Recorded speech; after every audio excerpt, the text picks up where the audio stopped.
Are you ready to transform your BJD into a fashion icon? Today, I will show you how to create stunning outfits and shoes that will make your doll the object of great envy despite being just part of the miniature world. Trust me, by the end of this video, even your dolls will be strutting around like they own the place. And who knows? Maybe they will start demanding their own dressing rooms next. So, when does a doll become a doll? With capital letters and a personality too much. In one of my previous episodes, I talked about the concept of an egregor, the soul or spirit of an object that gives it life. But today, I am giving you direct, methodical, perhaps even magical recommendations on how your doll can acquire one. How to become animated, so to speak. The answer is simple. Details, details, and more details. It's all of the tiny things that bring a doll to life. And believe me, coming from someone who grew up in the USSR, I know a thing or two about paying attention to the little things. Why is that? Well, back in the USSR, beautiful dresses, shoes, dolls, and accessories were as rare as a sunny day in Siberia. The focus was on producing military goods, not fashion items. So we had to make many things ourselves, often by hand. Ironically, that scarcity taught us the value of craftsmanship and the importance of details. Who knew that years later, those skills would come in handy in the miniature world of BJD dolls? And let's be honest, there is no magic spell here, no shortcuts. Just dozens or even hundreds of hours working on those tiny details. But the result? A doll that seems to have a soul, a personality, a life of its own. So grab your tools and let's breathe some life into our creations. Oh, and for those of you who enjoy digging up free nuggets of wisdom on the internet, I have a free lesson that are packed with valuable insights. But let's be honest, it's more like a gateway drug to acquaint you with my full course and its accompanying series. They're available by subscription for just €49 a month, or you can all once buy them outright and save. Because who doesn't love this the thrill of a free sample turning into your next great investment? One of the greatest advantages of ball-jointed dolls, BJD, is their incredible mobility. Thanks to the intricate joints, they can assume almost any human pose. They're like tiny contortionists without the circus tent. With such versatility, it's impossible not to want to play with them, or as I like to call it, engage in sophisticated miniature art direction. Therefore, their clothing should be as detailed and well-fitted as human attire. But here is the catch. It's not enough to just shrink a sewing pattern and stitch up an outfit. If you do that, your doll will look like a toy dressed in doll clothes. Not exactly the look we're going for. It's like putting a tattoo on a bear. Adorable, but missing the point. So what's the secret? How do we capture this elusive world in miniature? Where is the special textbook with all the answers? Spoiler alert, there isn't one. But don't worry, we are going to figure it out together and maybe even write the textbook ourselves. After all, necessity is the mother of invention. And if there is one thing I learned from living in the illiberal USSR and sanction-laden Russia, it's how to make do with what you have got. Proportions are everything. First and foremost, besides an infinite number of details, the scale of those details is crucial. Imagine scaling your doll up to the human size. I found it here, the thickness of fabrics, the size of the stitches, the heft of the leather in her shoes, and all the accessories would also scale up. Suddenly, you are looking at human-wearing clothes made of carpet fabric with stitches the size of shoelaces. Not exactly wool material, right? So, maintaining proper proportion is essential when sewing BJD doll clothes. Our capricious BJD beauties accept nothing less than the best.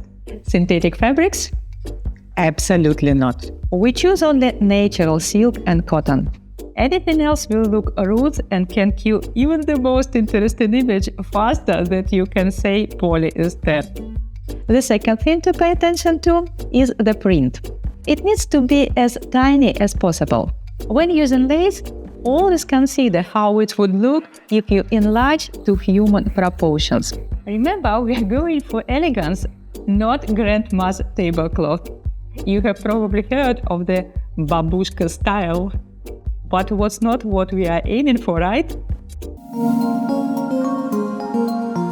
You might fairly ask me, why does your doll have a stone around her neck instead of finely scaled details?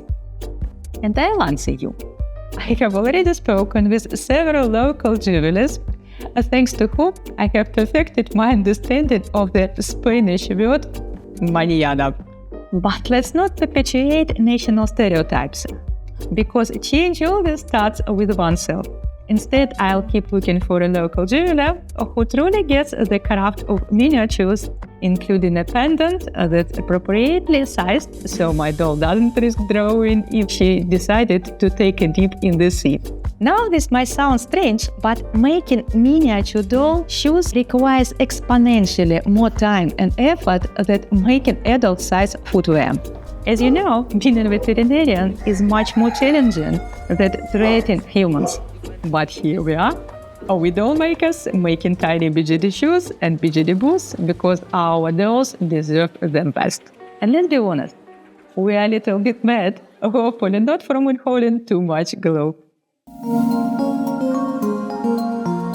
Let's break down why this is so challenging. First, the thickness of the leather.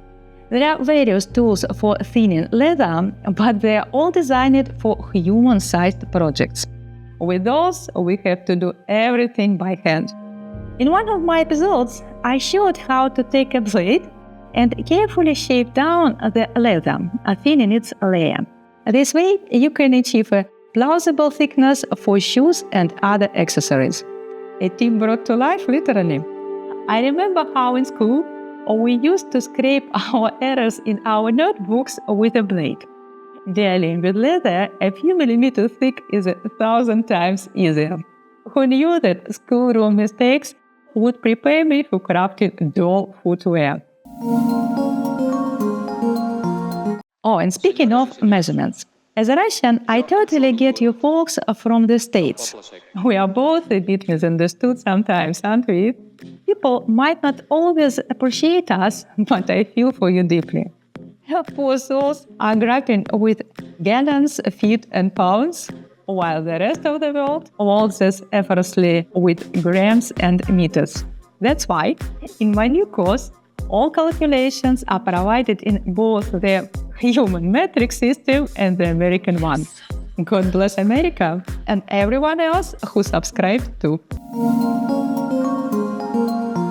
Before I began making doll shoes, I thoroughly studied the art of shoemaking to understand how to adapt it to the doll world.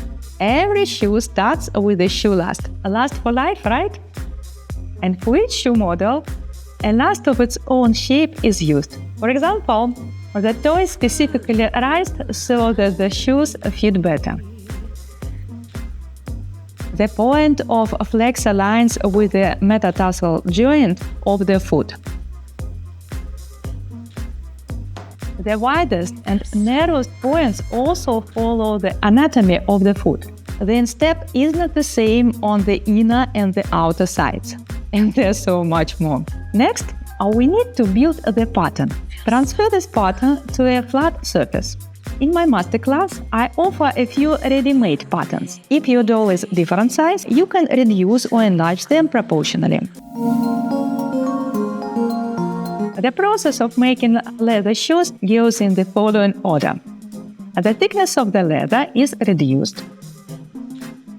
First, the back seam is stitched. Eyelets are installed. The perimeter is stitched. The heel and the facing are attached. A loop is sewn on. The tonga is attached to the front part. Then the toy is glued. The front and main parts are stitched together. The lining is glued in and the insole is made. Then the sole is added. We do this in several stages. Make the basic shape first, then the smaller details. In shaping the shoe, we utilize the plasticity of the leather. The stitched details are very tightly spatially stretched over the last. This is how the shape of the shoe is formed. And then the sole is added. And do this in several stages. Here, the sequence of actions is very important. By the way, in my masterclass, for each type of shoe, I explain and show everything in detail, starting from last and ending with the shoe laces. There I offer ready-made patterns. If your doll is of a different size, you can reduce or enlarge them proportionally. I explain how. By thoroughly studying real shoemaking, I was able to adapt these techniques to a doll world. It's fascinating how traditional methods can be scaled down to create something entirely new. And yes, it's as meticulous as it sounds, but that's part of the charm. All the seams and stitch it. Machine produces stitches that run slightly diagonally, and on doll it is noticeable.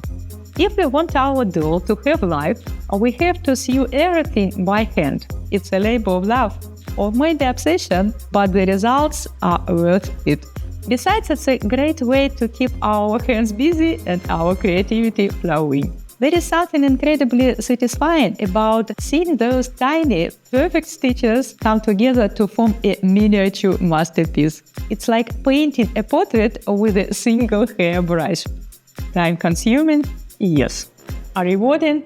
Absolutely. Now the importance of proportion. A lot of effort also goes onto maintaining proportions. Sometimes half a millimeter can disrupt the overall impression. It's like the butterfly effect, but in miniature tailoring.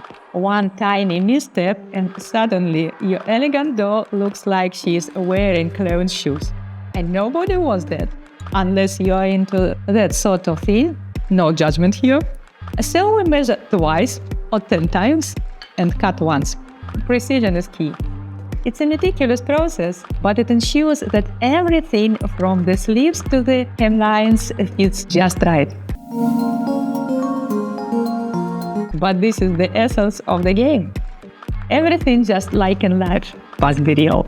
Only then will it create the impression that your doll is breathing.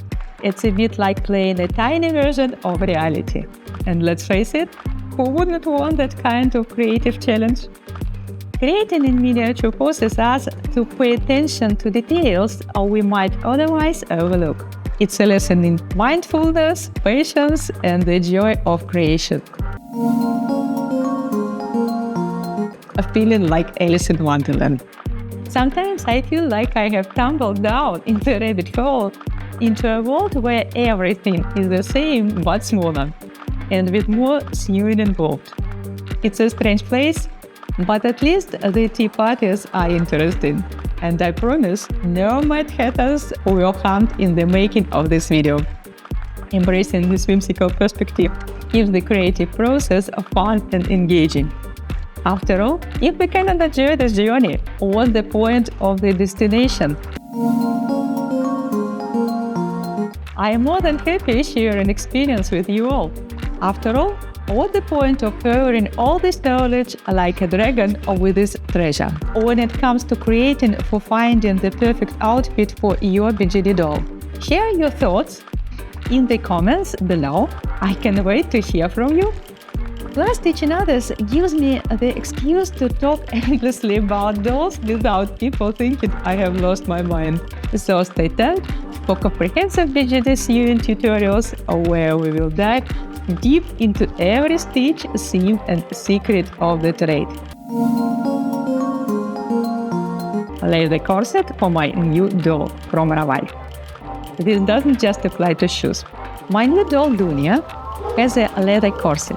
Yes, you heard that right, a leather corset. Because why should humans have all the fun with stylish attire? I have all the patterns for that too. It's like haute couture, but for dolls.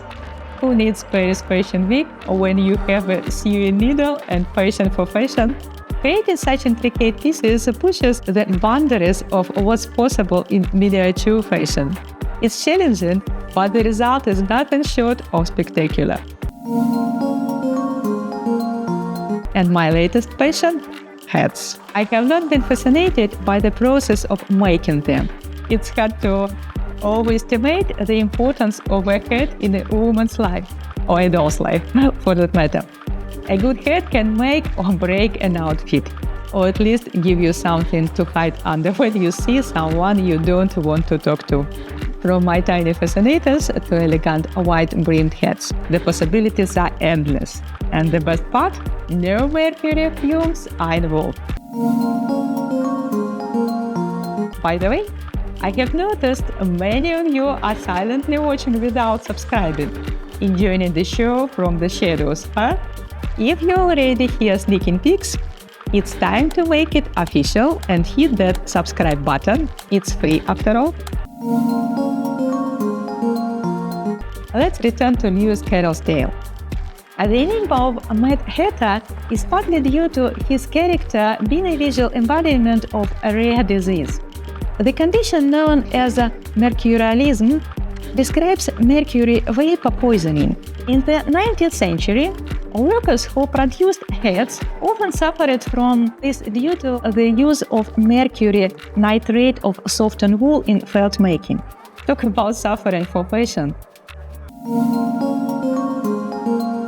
Hat makers worked in poorly ventilated spaces, leading to nervous system damage and obvious symptoms of poisoning. They experienced hallucinations, excessive emotionality, and sensory problems. People perceived them as lunatics or madmen, giving rise to the saying, as mad as a hatter. But don't worry. As a doll maker, I have found a way to make hats without mercury fumes. Safety first, even in miniature. And of course, my methods are much kinder to both the maker and environment. It's a win-win situation. And if you don't spend all day on YouTube like babushkas, make sure to click the notification bell. That way, you'll get a notification inside the YouTube interface and won't miss my next episode about exhibitions transforming a skull into a beautiful face and wooden dolls. Everything is almost edited and coming soon.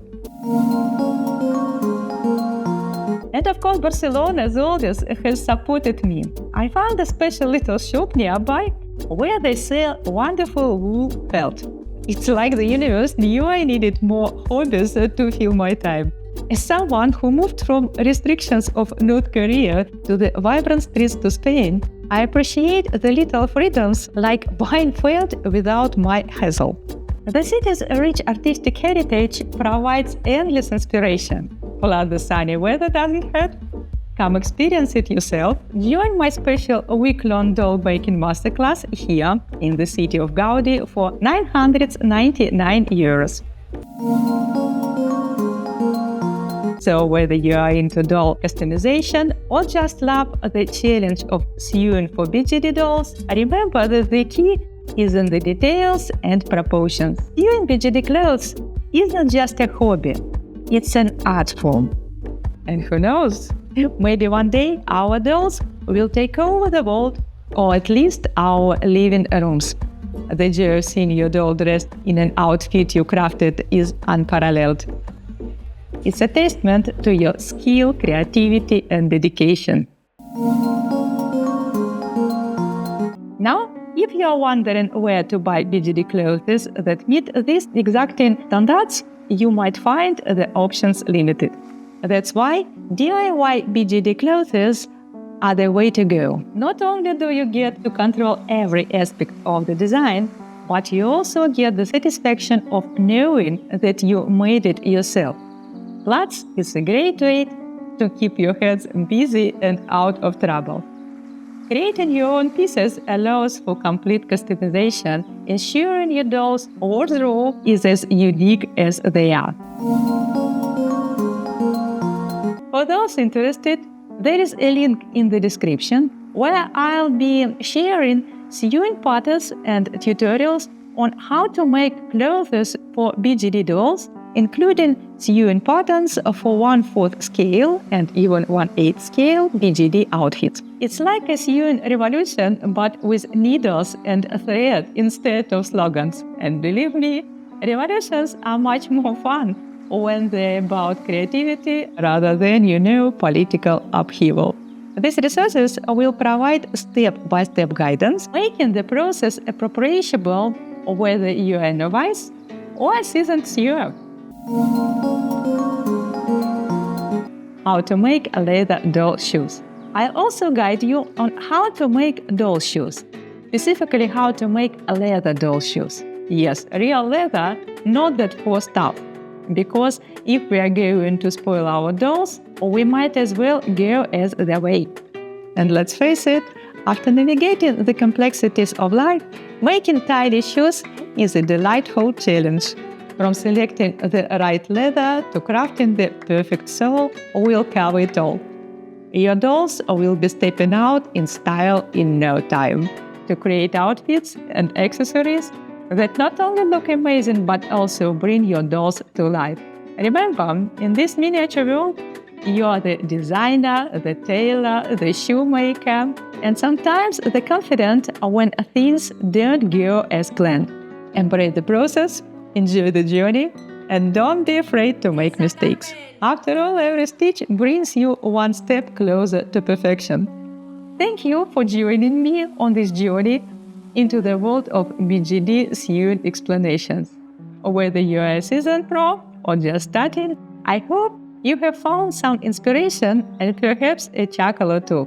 After all, if you cannot laugh at the absurdity of spending hours making tiny shoes, then what's the point?